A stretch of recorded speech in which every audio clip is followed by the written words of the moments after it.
देखो high court ने तो निर्देश ਜਿਹੜੇ ਹੈਗੇ ਨੇ 2-3 ਓਕੇਜ਼ਨਸ ਤੇ ਆਲਰੇਡੀ ਦੇ ਚੁੱਕੇ ਨੇ ਹਾਈ ਕੋर्ट ਐਂਡ ਹਾਈ ਕੋर्ट ਦਾ ਇਹ ਮੰਨਣਾ ਸੀਗਾ ਕਿ ਜਿਹੜਾ ਪ੍ਰੋਟੈਸਟ ਹੈ ਇਹ ਬਿਲਕੁਲ ਬੇਬੁਨਿਆਦ ਹੈ। ਇਸ ਪ੍ਰੋਟੈਸਟ ਬਾਰੇ ਸ਼ੁਰੂ ਹੋਇਆ ਸੀਗਾ ਕਿ ਭਈ ਜਿਹੜੀ ਫੈਕਟਰੀ ਚੱਲ ਰਹੀ ਹੈ ਐਥਨੋਲ ਪ੍ਰੋਡਿਊਸ ਕਰਦੀ ਹੈ ਸ਼ਾਇਦ ਉਹ ਕੋਈ ਪੋਲਿਊਸ਼ਨ ਕ੍ਰੀਏਟ ਕਰ ਰਹੇ ਨੇ। ਪਹਿਲਾਂ ਸਟੇਟ ਪੋਲਿਊਸ਼ਨ ਕੰਟਰੋਲ ਬੋਰਡ ਨੇ ਆਪਣੀ ਰਿਪੋਰਟ ਦਿੱਤੀ, ਫਿਰ ਉਹਨਾਂ ਨੇ ਨਹੀਂ ਮੰਨੀ ਪ੍ਰੋਟੈਸਟਰਸ ਨੇ, ਉਹਨਾਂ ਨੇ ਕਿਹਾ ਵੀ ਐਨਜੀਟੀ ਤੋਂ ਰਿਪੋਰਟ ਚਾਹੀਦੀ ਹੈ। ਐਨਜੀਟੀ ਨੇ ਰਿਪੋਰਟ ਦਿੱਤੀ ਜਿਹਦੇ 'ਚ 3 ਯੂਨੀਵਰਸਿਟੀਜ਼ ਇਨਵੋਲਵ ਹੋਈਆਂ ਨੇ, 3 टेस्टिंग लैबोरेटरीज इन्वॉल्व हुई हैं जिन्होंने क्या है कि ठीक है some kind of pollutions are there but it is not attributable to the factory. But unfortunately illegal elements involve हो गए। उन्होंने इनू एक मुद्दा जिहा बना के फैक्ट्री नू रोकिया काम करन नू। फैक्ट्री नू एक्सपेंसिस ने, वर्करस ने, तनख्वाहां देनियां ने लोकां दियां, एक्साइज दी फीसां देनियां ने, तो कोर्ट ने सारा कुछ कह के भी कि फैक्ट्री की कोई गलती नहीं है, इन्हों अलाउ किया जाए चलन लई, वो भी नहीं फिर प्रोटेस्टर्स मन्ने। तो अज कोर्ट ने सारी रिपोर्ट लैके डिप्टी कमिश्नर तो कि बई FIRs भी रजिस्टर्ड हुई ने प्रोटेस्टर्स के खिलाफ जोड़े इलीगल प्रोटेस्ट करते पे ने। तो फैक्ट्री वाले ने भी फिर दोबारा वॉलंटियर किया कि सानू किसी चीज़ की कोई डर नहीं है, we are not creating any kind of pollution. अगर कोर्ट एक होर कमेटी भी बनाएगी आप वो अगे भी जाने लिए तैयार है कि कोई पोल्यूशन ਜਿਹੜੀ ਹੈ फैक्ट्री नहीं कर रही। सो कोर्ट ने ਅੱਜ ਜਿਹੜੇ ਪ੍ਰੋਟੈਸਟਰਸ ਦੇ ਲੀਡਰ ਸੀ ਉਹਨਾਂ ਨੂੰ ਇਹ ਕਿਹਾ ਹੈ ਕਿ ਵੀ ਅਗਰ ਤੁਸੀਂ ਚਾਹੁੰਦੇ ਹੋ ਇਹ ਮਸਲਾ ਅੱਗੇ ਚੱਲੇ ਤਾਂ ਸਭ ਤੋਂ ਪਹਿਲਾਂ ਤੁਹਾਨੂੰ ਲਾਅ ਐਂਡ ਆਰਡਰ ਦੀ ਪਾਲਣਾ ਕਰਨੀ ਪਏਗੀ। ਤੁਹਾਨੂੰ ਜਿਹੜਾ ਤੁਸੀਂ ਇਲੀਗਲ ਪ੍ਰੋਟੈਸਟ ਕਰ ਰਹੇ ਹੋ ਤੁਹਾਨੂੰ ਉੱਥੋਂ ਨਿਕਲਣਾ ਪਏਗਾ ਔਰ ਉਸ ਤੋਂ ਬਾਅਦ ਤੁਹਾਡੀ ਜਿਹੜਾ ਪੋਲਿਊਸ਼ਨ ਦਾ ਮਸਲਾ ਹੈ ਕੋਰਟ ਜ਼ਰੂਰ ਕਿਸੇ ਨਾ ਕਿਸੇ ਤਰੀਕੇ ਨਾਲ ਉਹਨੂੰ ਸੌਰਟ ਆਊਟ ਕਰਨ ਦੀ ਕੋਸ਼ਿਸ਼ ਕਰੇਗੀ।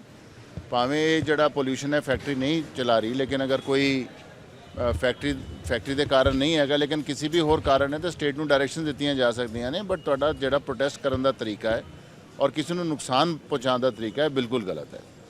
ठीक है, तो हुण शुक्रवार तक जिहड़ा है एश्योरेंस देनी हैगी है कोर्ट नूं कि कदों धरना उठाया जा रहा है या नवी कमेटी जिहड़ी हैगी उस तो बाद कोर्ट बनाएगी। जिहड़ी हुण लीडर्स नूं वकील साहब जिहड़े रिप्रजेंट कर रहे हैं उन्होंने कोर्ट ने कैटेगोरिकली किया है कि भाई तुसी हुण सब कुछ क्लीयर है, कोई भी चीज़ इलीगल नहीं चल रही और तुसी जिहड़ा धरना कर रहे हो वो बिल्कुल गैर कानूनी है। तुसी पहला कोर्ट नूं एश्योरेंस करो कि तुसी किसी की जान या माल नूं नुकसान नहीं पहुँचाओगे, क्योंकि अज ये पता लग गया कुछ पुलिस वाले भी इंजर्ड हुए हैं। पता ये लग गया कि कल शायद किसी अनफॉर्चुनेटली किसी पुलिस वाले की जिहड़ा उत्थे अपनी ड्यूटी कर रहा सी he died of a heart attack. So the things are very serious. So the court has said that you do not violate law and order. तुसी आके इत्थे एश्योरेंस दिओ कि तुसी सारे धरने खत्म करोगे, सारा ये जिहड़ा तुसी धरना लाया है और एक जिन्नी भी इलीगल एक्टिविटी है खत्म करोगे। उस तो बाद कोर्ट तो तुसी एक्सपैक्ट करो कि जो तुहानू डायरैक्शन चाहिए है whether a fresh committee which satisfies you the court will grant such directions. Sir state ने कोई दिता है जवाब कि आखिरकार उत्थे धरना हटवाउणगे या उत्थे कामकाज फैक्ट्री का शुरू हो गया या नहीं हो गया? स्टेट ने एफिडेविट जरूर दिता है कि उन्होंने प्रोटेस्टर्स के खिलाफ जोड़े गैर कानूनी प्रोटेस्ट कर रहे हैं उन्होंने खिलाफ FIR भी रजिस्टर की है, एक्शन भी लिया है। नाल जोड़े प्रोटेस्टर्स इलीगल प्रोटेस्ट करते हैं उन्होंने लैंड की डिटेल्स भी दित्तियां ने ताकि अगर कोर्ट चाहे तो जी कॉम्पनसेशन देनी है वो वास्ते अटैचमेंट भी हो सके। नाल उन्होंने ये भी कहा कि भी गेट नंबर 1 थोड़ी प्रॉब्लम है लेकिन गेट नंबर 2 तो फुल ऑपरेशन फैक्ट्री शुरू कर सकती है। कंटेम्प्ट नोटिस का हजे जवाब नहीं दिता कंसर्नड ऑफिसर्स ने, they were all called to the court but I am sure by Friday they will be filing their replies.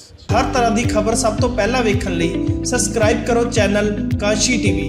Her update का संकेत मिलता रहे दबाओ बैल आइकन अते लाइक करो फेसबुक पेज काशी टीवी।